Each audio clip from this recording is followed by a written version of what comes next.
Hola, muy buenos días, buenas tardes, buenas noches, dependiendo de qué momento del día estén viendo este video. Espero que estén disfrutando del curso de salud mental y violencia laboral. Y hoy me toca compartirles el contenido de autorregulación emocional. Es un contenido que suena un poco extraño para algunas personas, que es un tema no tan explorado, y que por lo mismo es interesante, por lo menos que nos vayamos acercando un poquito, y sobre todo desmitificando algunas cosas sobre esta temática. Mi nombre es Paz. Soy académica de las escuelas de medicina y de trabajo social de la UB, y también soy coordinadora logística de la Red Esfera Latinoamericana, y enseño el curso de autorregulación para el profesionalismo y la práctica de la medicina hace ya 5 años. Y entonces me han encargado este tema. En primer lugar, queremos partir por el reconocimiento de que este tema es un tema poco explorado. En nuestro país existe una invisibilización transversal del desarrollo de la educación emocional. Y esto lo podemos ver también incluso en nuestras vidas, ¿cierto? Yo les muestro la evidencia porque me parece muy importante, siempre es importante tener eh, el respaldo de las afirmaciones que hacemos en el área de la investigación y en el área de la docencia, pero al mismo tiempo es muy fácil también cuando nos preguntamos, ¿tuvimos educación emocional? En mi caso, yo ya estoy entrando casi a los 40 años y nunca tuve en el liceo, en el colegio, educación emocional, pero también en estos años desarrollando esta cátedra para estudiantes de primer año, que ingresan a veces con 17 años a la carrera. En ningún caso alguien nos ha comentado que efectivamente tuvo educación emocional durante el liceo. Entonces, podemos decir que esto no ha variado tanto de una generación a otra. ¿Cuáles son los problemas de esto? Es que la ausencia de educación emocional contribuye a problemas como la violencia y problemáticas de salud mental de estudiantes. Esto no solo por la falta de autorregulación emocional propia, que también a veces tiende a ser eh, culpabilizante, sino también porque en nuestra cultura es muy común el no mostrar nuestras emociones. Desde el cambio cultural, del advenimiento de la modernidad y la instauración de la razón como un pilar fundamental, ¿cierto? Y hoy además asistiendo a sociedades como las que vivimos en la actualidad, con los eventos que vivimos en la actualidad, el, lo, lo, lo espiritual, lo emocional, queda relegado frente a valores como el éxito, la productividad, ¿cierto? Como varios filósofos, como Byung-Chul Han, por ejemplo, nos han enseñado. Eh, Esto nos lleva directamente al tema de la autorregulación, y también me gustaría partir por decir que no es la autorregulación. Hablamos de que la autorregulación muchas veces es controlar nuestras emociones. Ah, es que si te autorregulas te controlas. O te reprimes, ¿cierto? Y entonces no muestras lo que te está pasando, y eso se malentiende como que estuvieses autorregulado. Es todo lo contrario. La autorregulación, según Mark Brackett, del Centro de Investigación de Educación Emocional de la Universidad de Yale, que va a ser nuestro contenido transversal durante esta presentación, nos dice que la autorregulación es un proceso de monitoreo de emociones, no de negación o de control, ¿cierto? Y de uso de técnicas para minimizar emociones desagradables maximizar emociones agradables o mantener la emoción que estamos experimentando. Y es ese punto el que nos lleva a relacionar esto de inmediato con el cuidado de nuestra salud mental, ¿cierto? Cuando vivimos emociones desagradables como la pena, la ira, el aburrimiento incluso, eh, tendemos a algunas veces quedarnos como pegoteados, pegoteadas en esa emoción.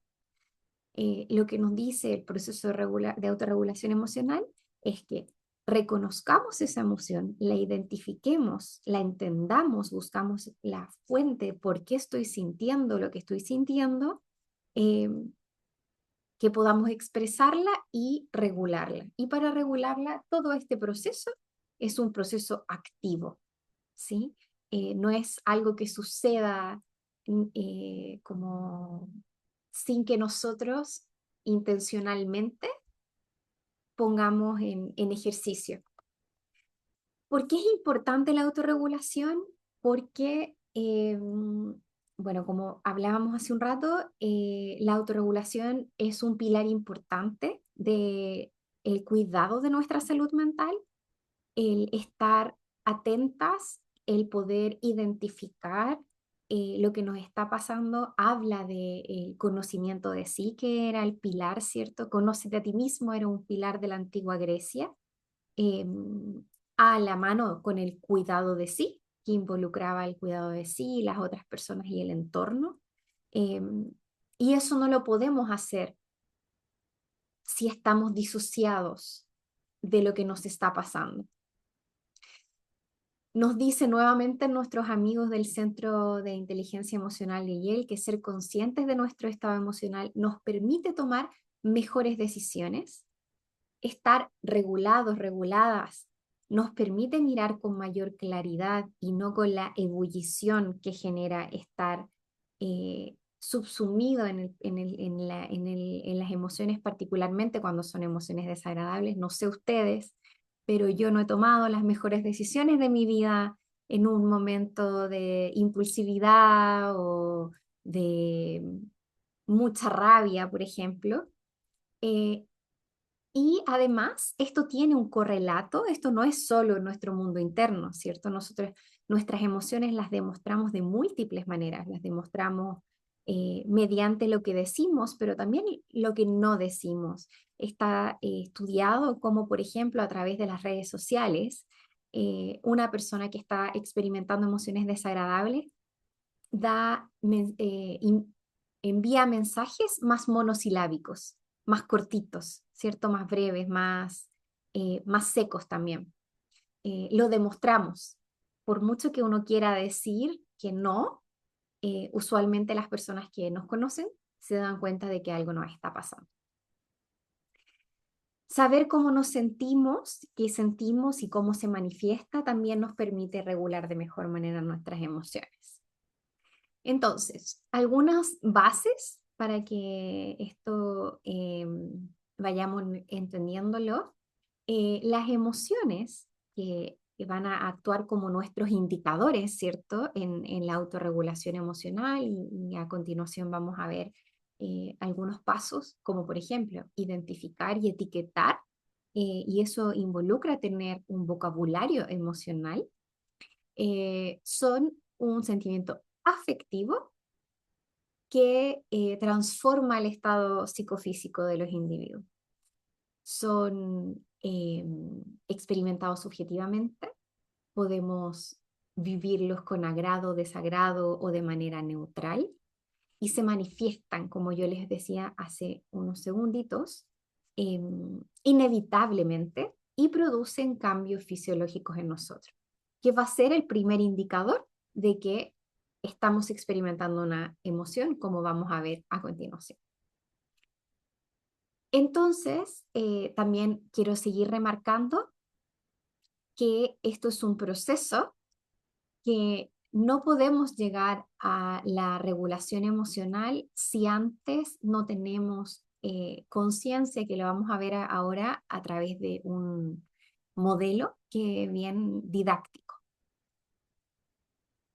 ¿Cuáles son algunos componentes de las emociones? Se pueden eh, simplificar en siento, pienso y actúo. Las emociones tienen un componente fisiológico porque nos dan una señal, nos, esa señal que es la sensación, ¿cierto? A lo mejor vamos a sentir opresión en el pecho, nuestra respiración va a ser más rápida, nuestro corazón va a latir más rápido, o vamos a sentir dolor en la panza o un apretón en la panza.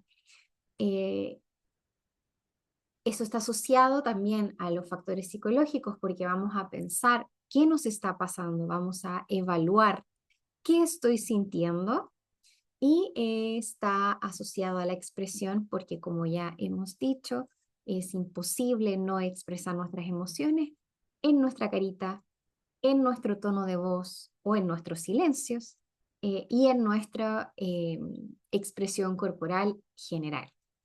Finalmente, el actúo tiene que ver con el cómo afrontamos, que también lo vamos a ver en un segundo, las distintas estrategias de afrontamiento que tenemos ante estas emociones, que si ustedes lo piensan, por supuesto que son muy personales, están asociadas a nuestras preferencias, a nuestros conocimientos, a nuestra historia de vida, ¿cierto? A cuáles son los recursos que tenemos disponibles, porque me imagino que les ha pasado que ante una misma situación, no todas las personas a su alrededor han reaccionado de la misma manera que ustedes, ¿cierto? Tenemos distintas estrategias.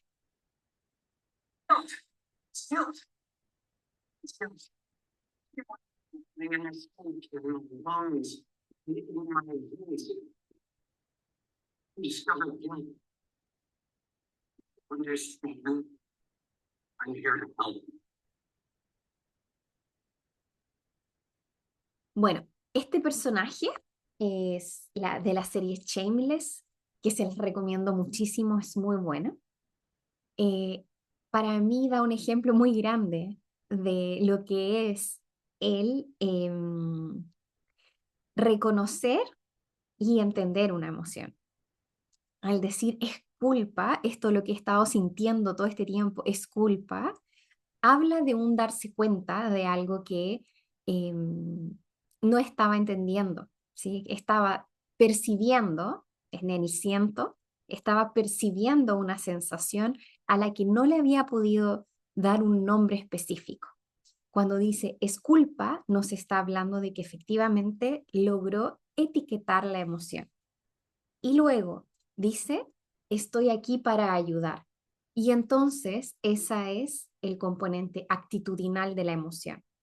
Su estrategia de afrontamiento frente a esta emoción que etiquetó es el eh, querer ayudar o la disposición a ayudar. Bueno, después vemos que el personaje es desastroso, ¿no? Pero este pequeño clip no lo denota para nada. En síntesis, y trayendo, porque esto me pasa todos los años con mis estudiantes que me dicen, como intensamente, eh, que hace muchas cosas bien, pero también, por suerte, ha agregado más emociones, porque si no quedaba un poquito restrictivo de la cantidad de emociones y de entender que muchas veces eh, las emociones son múltiples, a veces son incluso uno las considera como incoherentes, ¿cierto? No siempre está manejándonos. eh, Felicidad o ira, muchas veces están ahí a mitad y mitad, pero un mensaje que espero que les quede y que es la síntesis de todo componente de autorregulación es que no hay emociones buenas, emociones malas. A veces se tiende a decir, de repente incluso en los ámbitos escolares, no, es que está experimentando emociones negativas. Nosotros en autorregulación emocional decimos que no existen las emociones negativas. Existen las emociones agradables, las que nos gusta sentir, emociones desagradables, las que son incómodas, ¿cierto? Las que nos hacen sentir molestia y que queremos ojalá que pasen prontamente. Pueden ser de alta o de baja intensidad, lo vamos a ver ahora en un segundito. Pero todas son información. Nos están señalando, nos están indicando que algo está pasando con nosotras. ¿Por qué son importantes? Porque, mire, acá solo 5 razones, pero yo diría que hay muchísimas más. Las emociones influyen en nuestra capacidad cognitiva, particularmente en la atención, la memoria y en el aprendizaje. Cuando estamos inseguras, eh, promovemos la baja autoeficacia. La autoeficacia es en el fondo esta creencia que tenemos de que podemos hacer las cosas. Y se ha demostrado que una baja autoeficacia produce malos resultados. ¿Sí? Cuando estamos, es como la profecía autocumplida, cuando estamos pensando que lo vamos a hacer mal, efectivamente nos desempeñamos un poco peor de lo que podríamos haberlo hecho. Y es importante para los procesos de toma de decisiones, como vimos en la definición del Centro de Inteligencia Emocional de Yale. Cuando atribuimos un sentimiento, una emoción a su causa real, es menos probable que afecte la elección o decisión posterior porque tomamos una decisión informada, ¿cierto? Es importante porque influye en nuestras emociones, influye en cómo conectamos, en la forma en que tratamos a las personas y en nuestra capacidad también de poder leer las emociones de las otras personas. Influye en nuestra salud, tanto mental y física, emociones como el estrés crónico y respuestas de trauma como la pelea o la huida están directamente relacionadas con nuestro cuerpo, ¿cierto? Y es importante también porque influyen en nuestra creatividad. Emociones desagradables como la decepción, la frustración y la ansiedad son obstaculizadores para cumplir nuestros sueños. Este modelo que quiero presentarles a continuación es un modelo que en particular nos ha servido mucho. Creo que es una forma muy didáctica de entender este proceso, pero quiero también advertir porque, por supuesto que esta no es una receta. Ahí. Por supuesto que esto no es una receta, esto no es un decálogo del cómo hacer las cosas, ¿sí? Es una herramienta didáctica del cómo podemos aprender sobre autorregulación. Eh, no es paso uno, paso dos, paso tres y lo voy a hacer así. Es muy personalizado, va a cada uno de los tiempos. Cada una de nosotras va a tener más habilidades en un área y va a tener desafíos en otra. ¿Sí? Entonces, quiero hacer esa advertencia antes de que pasemos a ver el modelo para que no pensemos que, bueno, vamos, paso uno, dos, tres y listo, y lo logramos y estamos todas súper autorreguladas.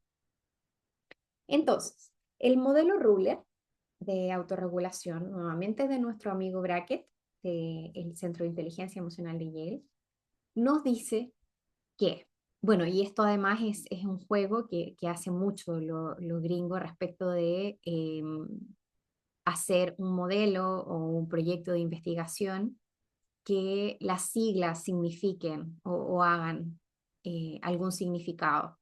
Es una forma como de captar también la atención del público que yo creo que funciona bastante. Ruler, que es regla en inglés. Entonces, ruler, que no funciona igual en español, por supuesto, es un modelo que nos dice que el primer paso para la autorregulación es reconocer la emoción. Lo que hemos hablado sobre la sensación. Notamos que está ocurriendo una emoción mediante la sensación. Por supuesto, cuando decimos nos duele la panza, puede ser para algunas personas una manifestación de emociones de ansiedad, pero también puede ser indigestión, ¿cierto? Y entonces tenemos que reconocer. Y eh, reconocer y filtrar, ¿no? Decir, bueno, sí, esto es ansiedad. Luego, cuando decimos esto es tal cosa, viene el paso dos, que es entender. entender por qué estoy experimentando y por qué estoy teniendo esta sensación de ansiedad en mi cuerpo. Puede ser asociado a, no sé, un examen, por ejemplo, una evaluación. Y luego viene el proceso de etiquetar. Etiquetar es buscar el término que mejor refleja nuestra emoción. Nosotros, este es un problema bastante grave en nuestro país, donde estamos acostumbrados a que alguien nos pregunta, ¿cómo estás? Y la respuesta automática es bien. Ni siquiera mal, ¿no? Incluso cuando alguien está mal, rara vez, a no ser de que sea una persona muy cercana, ¿cierto? Con la que uno tenga confianza y que sea el tiempo y el lugar como para conversarlo, eh, nos van a decir que está mal. Y bien, si ustedes ahora con toda esta conversación sobre las emociones le dan una vuelta, es lo más vago que podría existir. Bien, ¿cómo? Bien, ¿qué? Bien emocionada, bien relajada, bien entusiasmada, bien amorosa, o sea, puede ser mil cosas. Esa es la especificidad que involucra el etiquetar, que vamos a ver la herramienta de este modelo para etiquetar, que es el Mood Meter. Luego de etiquetar, expresar la emoción. Obviamente, expresarla asertivamente. Esto quiere decir saber cómo y cuándo. E involucra, por supuesto, que también a otras personas. Puede haber una expresión interna, sin duda, pero también habla sobre la relación con nuestro entorno y la importancia de las emociones y de la autorregulación en nuestras relaciones que hemos estado revisando. Y finalmente, regular. Monitorea las reacciones emocionales, modificándolas si es necesario, de manera que colaboren a alcanzar nuestras metas. Entonces, reconocer las emociones, entender las emociones, etiquetarlas, expresarlas para luego regularlas. No es automático, ¿cierto? Y creo que en términos de la didáctica nos ayuda a entender la serie de pasos, de pequeños pasitos que hay que hacer, que creo que colabora mucho, por lo menos en el trabajo que yo hago con estudiantes, porque decirle a alguien regúlate o autorregúlate, ¿qué significa? ¿Cómo lo hacemos? Entonces este modelo nos viene a dar esa respuesta. Es, por supuesto, una alternativa, es la alternativa que yo les estoy presentando en esta clase. Podrían elegir cualquier otra. Reconocer nuestra emoción, solo quería enfatizar que tiene que ver con las sensaciones emocionales. Hay un estudio que se realizó, que está el video en la página, en el YouTube del Museo de Historia Natural de Nueva York, donde hace un mapeo corporal del cómo las personas experimentamos las emociones. Entonces, por ejemplo, si ustedes se fijan, eh, la ira se representa como una emoción cálida, ¿cierto? Que se siente como fuego en la parte superior de nuestro cuerpo. El amor está en el centro y va hacia casi lo largo de todo nuestro cuerpo. La depresión es fría y también es envolvente, envuelve a todo nuestro cuerpo. La felicidad es una emoción intensa que también acarrea emoción, sensación en todo nuestro cuerpo. Y así, la vergüenza, por ejemplo, se concentra prioritariamente en nuestra cabeza y en nuestro rostro en particular. eh, y bueno, y la envidia, el amor, la ansiedad, el disgusto, el miedo, la pena, la sorpresa.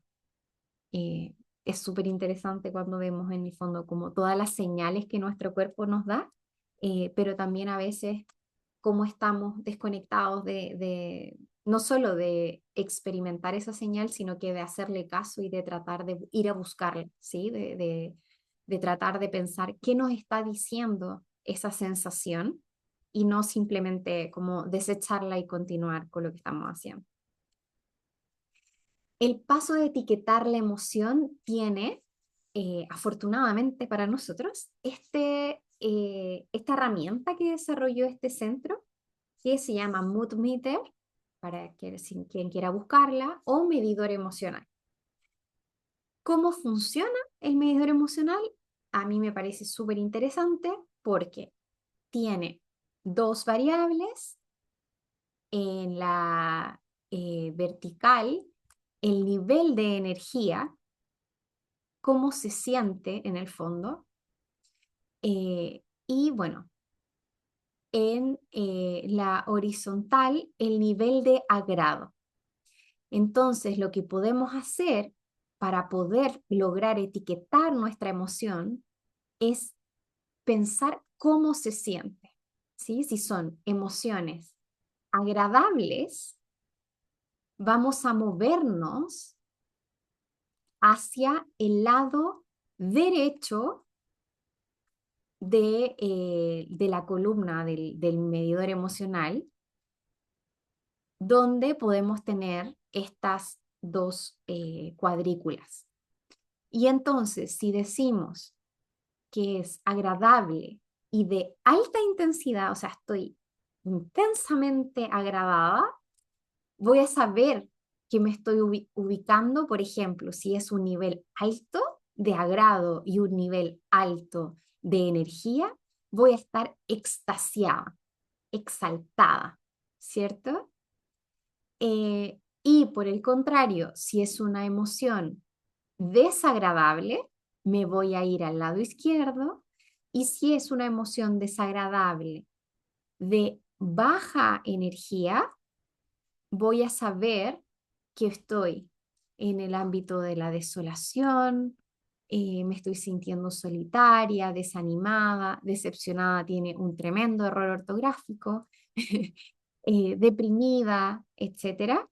Pero si es una emoción desagradable de alta energía, quiere decir que estoy estresada, en pánico, frustrada, rabiosa, tensa, nerviosa, ¿sí? Entonces nos permite, es como un mapa, donde con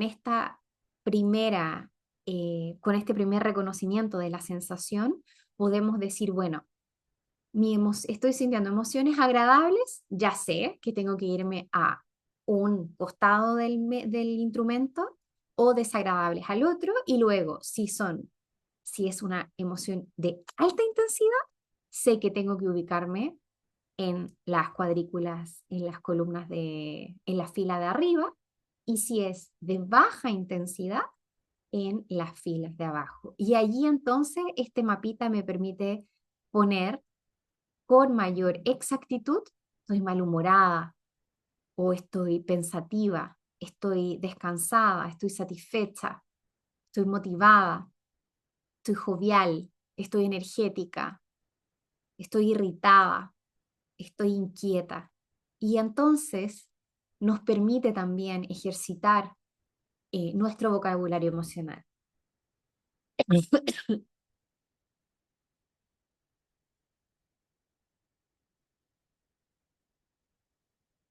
Bien, expresar la emoción. Expresar la emoción tiene que ver con la expresión interna, es decir, cómo nosotros podemos clarificarnos la emoción, y esto tiene que ver también con un montón de sesgos que muchas veces tenemos. Eh, Tenemos sesgos de atribución, por ejemplo, donde pensamos que todo es culpa de nosotros, o que si alguien nos miró feo es que está enojado con nosotros, y resulta que la persona está en otra cosa totalmente diferente. Y entonces la expresión interna también es una cosa muy importante, pero en el ámbito de las relaciones y cómo la autorregulación influye en nuestro vínculo con otras personas, expresar la emoción también tiene que ver con decir, saber expresar, decir lo que nos está pasando de manera asertiva a otros. Así como Ruler nos indica los pasos para poder nombrar las emociones, también nos ayuda a expresar y esta expresión va comunicando. Primero, me estoy sintiendo de tal manera, ¿cierto? Para eso también podemos utilizar justamente el instrumento anterior. Me estoy sintiendo, a ver, vamos a buscar una. Me estoy sintiendo agradecida sobre X evento o situación porque, y ahí la razón. Entonces yo les tengo un ejemplo que pasa cuando yo estoy leyendo eh, las bitácoras, que son las evaluaciones que entregan mis estudiantes sobre autorregulación y usualmente son súper reflexivas. Yo me siento muy agradecida porque comparten cosas eh, personales y hacen una integración entre lo que vimos teóricamente y sus propios aprendizajes, sus propios desafíos. Entonces, siguiendo esta ayudita para poder expresar, que por supuesto, nuevamente, no es un decálogo ni es una regla, sino que es una ayuda para poder pensar cómo nos podemos expresar de maneras más asertivas, me estoy sintiendo muy agradecida al leer tu bitácora porque se nota que te esforzaste. Esta forma, nuevamente, no es un decálogo ni una receta, pero sí intenta hacer una expresión asertiva en el que no culpemos a la otra persona y también partamos hablando desde el yo. Yo me estoy sintiendo de esta manera. Eso no está bien ni está mal, como hemos visto, ¿sí? No es negativo ni es positivo, es un hecho. Em, por este evento, este acontecimiento, eh, porque estas son mis razones, que es una manera amable, comprensiva, entendible, de tener efectivamente un diálogo, que no es lo mismo. Les recomiendo un video que se llama La culpa de Brené Brown, donde ella cuenta en el fondo cómo su esposo la llama eh, y ella le empieza como a ladrar y el esposo le corta, porque en el fondo le había pasado algo y ella estaba como dándole toda la culpa a la otra persona y desquitándose con eso. Y entonces así es muy difícil mantener un diálogo cuando le decimos a la otra persona, es que tú hiciste esto o hiciste esto otro, me dijiste esto otro, estamos depositando todo el problema en la otra persona y no nos estamos haciendo cargo de lo que nos está pasando. Y bueno, esto es para ir terminando. Algunas de las estrategias que tienen que ver con el cómo actuamos ante lo que estamos sintiendo, usualmente pueden colaborarnos o no colaborarnos para afrontar lo que nos está sucediendo, ¿sí? Y que es algo que me parece importante e interesante porque también a veces perdemos mucho tiempo manteniendo las mismas técnicas y las mismas estrategias, pero no nos llevan a ningún resultado. Entonces quería compartirles esto y también contarles que lo que nosotros hacemos en clase y en las capacitaciones que yo hago a equipos de salud mental particularmente, es que hacemos una mezcla de todas estas y luego vemos cuáles colaboran y no colaboran. Y una de las cosas que ha pasado reiterativamente es que las estrategias que más se utilizan, que el grupo de 50 personas más utiliza, por ejemplo, en las poblaciones más jóvenes, son la procrastinación. Es la estrategia número uno, así top one en todos los grupos, y en poblaciones un poco mayores, la queja. Y justamente después de que vemos cuál es la más, vemos que cuáles colaboran y cuáles no colaboran, ¿sí? Entonces, entre las estrategias que no colaboran, tenemos un diálogo interno negativo, ¿cierto? Tenemos la culpa hacia ti o hacia otras personas, la queja, la procrastinación, evitar, el manipular, negar, gritar, reprimir, que también muy utilizada, también asociada a temas de género. Por ejemplo, en mi caso, mis estudiantes varones han sido lo que más me han dicho: profe, yo reprimo y yo no muestro lo que me está pasando, que tiene que ver también con los estereotipos de género, ¿cierto? Esperados. La agresión física, ignorar hábitos no saludables, ignorar el problema, abusar de sustancias, la rumiación, el pensamiento ilusorio. Esto no quiere decir que no las utilicemos, ¿ah? Las utilizamos y las utilizamos un montón. Como les digo, estas son las top one dependiendo de en qué generaciones estemos hablando. Eh, pero sí quiere decir que no nos colaboran a lograr regularnos. ¿Cuáles sí nos colaboran? El diálogo interno positivo, el uso del humor, la reevaluación positiva, la búsqueda de apoyo social, la aceptación, el modificar la situación problema y buscar ayuda profesional, hacer una actividad constructiva, mantener hábitos saludables, resolver problemas, distraerse a corto plazo, que no es lo mismo que procrastinar, y la visualización. ¿Sí? Solo esto es más para ustedes, para la vida cotidiana en realidad. Creo que es información que por lo menos a mis estudiantes les abre los ojos y les hace ver también qué estrategias utilizan, que también es algo que dependiendo de la persona puede o no reflexionar en su vida cotidiana. ¿Qué estrategia estoy utilizando para afrontar mis emociones desagradables? ¿Qué estrategia estoy utilizando para autorregularme? Puede no ser una pregunta que hayamos resuelto todas, ¿cierto? Bueno, para finalizar, les dejo con esta frase de Brené Brown. Lo que sabemos ahora es que cuando negamos nuestra emoción, ella nos posee. Cuando somos dueñas de nuestra emoción, podemos reconstruir y encontrar nuestro camino a través del dolor. Y con esa frase va la recomendación de esta presentación que se llama La llamada de la valentía. Es muy entretenida, tiene algún contenido de sus investigaciones, pero es muy entretenida, uno se ríe, ella cuenta ejemplos de su vida cotidiana. em, y es una investigadora que lleva más de 20 años estudiando emociones desagradables y difíciles como la vergüenza y emociones como la valentía.